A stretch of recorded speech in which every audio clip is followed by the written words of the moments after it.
আমি partial and permanent ডিজেবিলিটিৰ বাবে আমি তেখেতক ইয়াতে প্ৰদান কৰিম। আজি আপোনালোকে চাওক যে এই আঁচনিটো হোৱাৰ কাৰণে আমাৰ কৰ্মচাৰীসকলে এটা মনত সাহস পাব।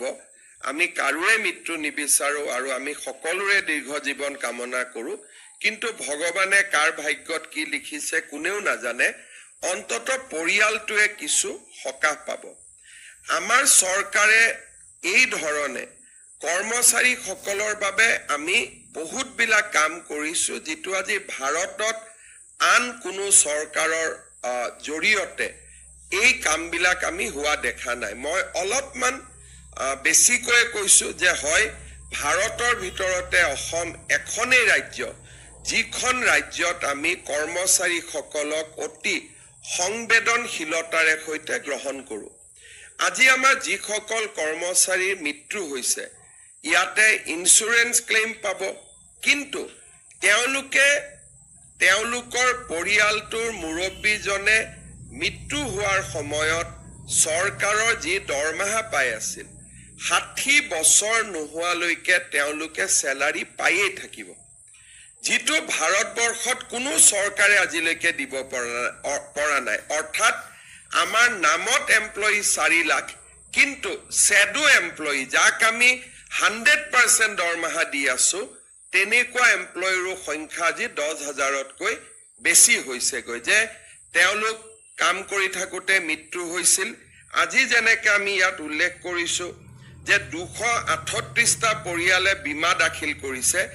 এই 238টা পৰিয়ালে কিন্তু চৰকাৰী দৰমহাও পাই থাকিব।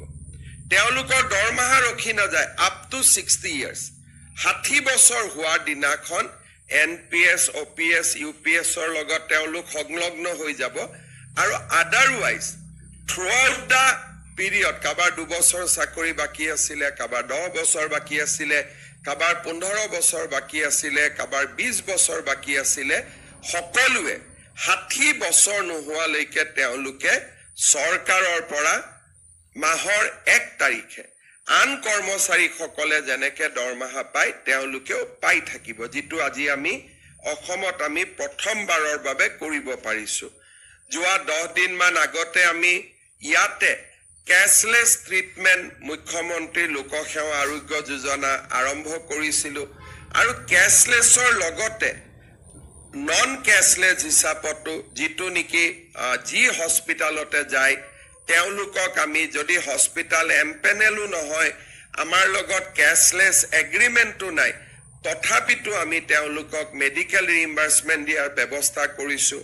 কেছলেছ মেডিকেল ট্ৰিটমেণ্ট দিয়াৰ আমি ব্যৱস্থা কৰিছো,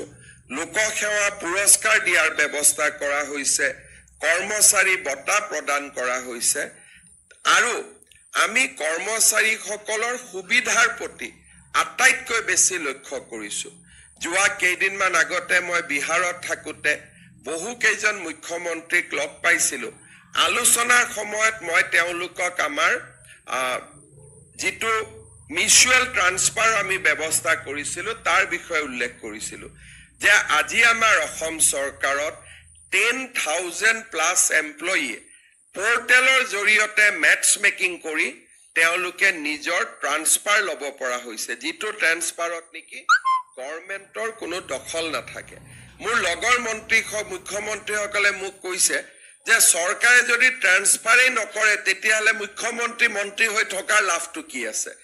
কিন্তু আজি অসম ব্যতিক্ৰম, যে আমি ট্ৰান্সফাৰৰ ক্ষেত্ৰতো আমি কৈছো যে পৰ্টেলৰ জৰিয়তে ট্ৰান্সফাৰ হ'ব,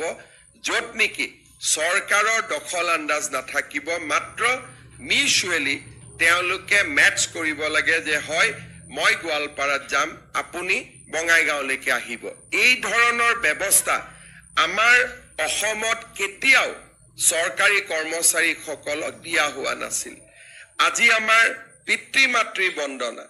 বছৰত আমি 3টা দিন ছুটি দিওঁ, যাতে চৰকাৰী কৰ্মচাৰীসকলে নিজৰ দেউতাক মাক শাহু শহুৰেকৰ লগত সময় কটাব পাৰে। আজি এতিয়াও মই প্ৰায়ে ফেচবুক আন ধৰণৰ ছ'চিয়েল মিডিয়াত বহুত কৰ্মচাৰীৰ পোষ্ট পাওঁ, তেওঁলোকে অত্যন্ত গৌৰৱেৰে সৈতে পিতৃ মাতৃৰ সৈতে কটোৱা সময়ৰ স্মৃতি ৰোমন্থন কৰি তেওঁলোকে পোষ্ট দিয়ে। আৰু যেতিয়া পিতৃ মাতৃৰ মৃত্যু হয় তাৰ পিছতো তেওঁলোকে সন্তানে সেই স্মৃতিখিনি তেওঁলোকে সোশ্যাল মিডিয়াত দিয়ে যে দেউতাৰ মৃত্যু হ'ল কিন্তু মই সঁচাকৈ মই সুখী যে মৃত্যুৰ আগতে দেউতাক মই বৃন্দাবনত লৈ গৈছিলো অসম চৰকাৰৰ পিতৃ মাতৃ বন্দনা কাৰ্যসূচীটোৰ বাবে যি নেকি আগতে কেতিয়াও আমাৰ দেশত কোনেও চিন্তা কৰা নাছিল আজি আমাৰ আপোনালোকৰ সন্মুখত বেংকৰ কৰ্মচাৰীসকল আছে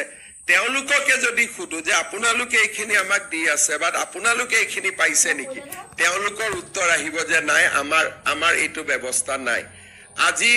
ষ্টেট বেংকৰ লগত কথা পাতি আমি আপোন ঘৰ আপোন বাহন আমি আঁচনি আৰম্ভ কৰিছিলো আৰু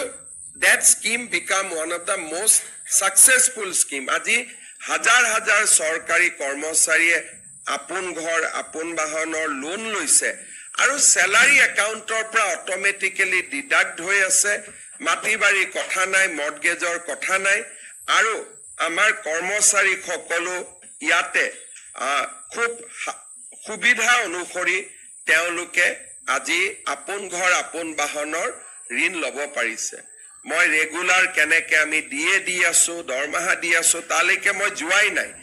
এইখিনি যিখিনি কোনো কৰ্মচাৰী পৰিষদৰ কেতিয়াও এইবিলাক দাবীৰ ভিতৰত নাছিল যে আপোন ঘৰ দিব লাগে কোনো দাবী নাছিল আপোন বাহন দিব লাগে দাবী নাছিল পিতৃ মাতৃৰ বন্দনা কৰিব লাগে কোনো দাবী নাছিল আমাৰ ইয়াতে জিৰো প্ৰিমিয়াম কষ্ট ইন্সুৰেন্স হ'ব লাগে কোনো দাবী নাছিল মৃত্যুৰ পিছত কৰ্মচাৰীয়ে 60 বছৰলৈ দৰমহা পাই থাকিব লাগে এই দাবীটো লিখিবৰ কাৰণেও কৰ্মচাৰী পৰিষদে কেতিয়াও ব্যক্তিগতভাৱেও চিন্তা কৰা নাছিল কাৰণ ভাৰতত কোনো জাগাতে এনেকুৱা স্কিম নাই আমি আজি অসমে এই ধৰণে চৰকাৰী কৰ্মচাৰী সকলৰ বাবে আমি এটা কৰ্ম সংস্কৃতিৰ পৰিৱেশ নিৰ্মাণ কৰিব খুজিছো য'ত নেকি কৰ্মচাৰী সকলে নিজৰ জীৱনকালত বেমাৰৰ সময়ত আৰু মৃত্যুৰ পিছতো পৰিয়ালটোৰ ওপৰত যাতে কোনো বোজ হ'ব নালাগে বৰঞ্চ পৰিয়ালটোৰ নিৰাপত্তা তেখেতসকলে সুনিশ্চিত কৰি যাব পাৰে আজি মেধাৰ ভিত্তিত নিযুক্তি পাৰস্পৰিক বদলি এই গোটেই ব্যৱস্থাৰে আমি অসমত এনেকুৱা এটা ইকোসিস্টেম নিৰ্মাণ কৰিছো যিটোৰ দ্বাৰা চৰকাৰী কৰ্মচাৰী সকলে নিজক নিৰাপদ অনুভৱ কৰে আজি দিনটো আমাৰ কাৰণে আৰু এটা গুৰুত্বপূৰ্ণ মই যিমান বিলাক সুবিধা কথা কৈ আছো এই গোটেই সুবিধাখিনি ৰেগুলাৰ গভৰ্নমেন্ট এমপ্লয়িয়ে লাভ কৰে কিন্তু আমাৰ কন্ট্ৰেকচুৱেল এমপ্লয়ি আৰু পাব্লিক সেক্টৰ আন্ডাৰটেকিংত কাম কৰা কৰ্মচাৰী সকলৰ মনত এটা সদায় প্ৰশ্নবোধক চিন থাকে যে আমি সমানে কাম কৰো কিন্তু আমি এই সুবিধাবোৰ নাপাও কিয় আজি আমাৰ সৰ্বশিক্ষা অভিযান NHM ASRLM ইলেক্ট্ৰিচিটি বোৰ্ড বা বিভিন্ন আমাৰ ৰাজহুৱা খণ্ডৰ প্ৰতিষ্ঠান আৰু contractual employee wage employee master roll employee 3 lakh আমাৰ আৰু অতিৰিক্ত এমপ্লয়ি আছে 4 লাখ আমাৰ নিয়মীয়া এমপ্লয়িৰ উপৰিও 3 লাখ আমাৰ এমপ্লয়ি আছে যিসকলক আমি বিভিন্ন নামেৰে নামাকৰণ কৰো contractual employee master roll employee wage employee PSUৰ এমপ্লয়ি সোসাইটিৰ এমপ্লয়ি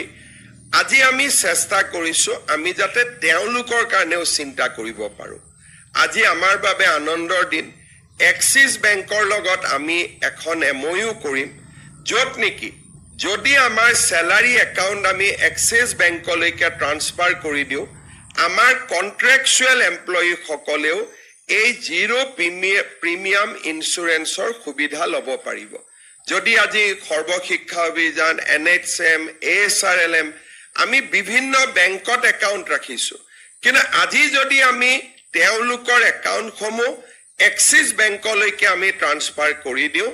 তেতিয়া হলে সেম সুবিধা নিয়মীয়া চৰকাৰী কৰ্মচাৰীৰ সুবিধা তেখেতসকলে কন্ট্ৰেকচুৱেল এমপ্লয়ি লৈকেও তেওঁলোকে আগবঢ়াব আজি আমি এই MOU খন ইয়াত স্বাক্ষৰ কৰিব খুজিছো যোৱা বছৰৰ যোৱা এই বছৰৰ বাজেট উত্থাপন কৰোঁতে বিত্তমন্ত্ৰী ডাঙৰীয়ানীয়ে এই প্ৰতিশ্ৰুতি দিছিলে আজি সেই প্ৰতিশ্ৰুতি আমি বাস্তৱত ৰূপায়িত কৰিব পাৰিম আজি আমি এক্সিছ বেংকৰ লগত এমঅইউ কৰিছো কালি যদি আমাক ষ্টেট বেংক অফ ইণ্ডিয়াই কয় ইউনিয়ন বেংক অফ ইণ্ডিয়াই কয় পাঞ্জাব নেশ্যনেল বেংকেও কয় it is not a close deal যোনে এই এমঅইউ কৰিব খোজে উই আৰ অপেন আৰু আমি তেওঁলোকৰ লগতো এমঅইউ কৰিব পাৰিম আমাৰ কোনো ইয়াত কথা নাই কাৰণ we believe in giving a level playing field. আজি আমি এক্সিছ বেংকক ধন্যবাদ জনাম যে তেওঁলোক প্ৰথম আগবাঢ়ি আহিছে বাট আন বেংকসকলেও আগবাঢ়ি আহিব পাৰে আৰু মই মুখ্য সচিব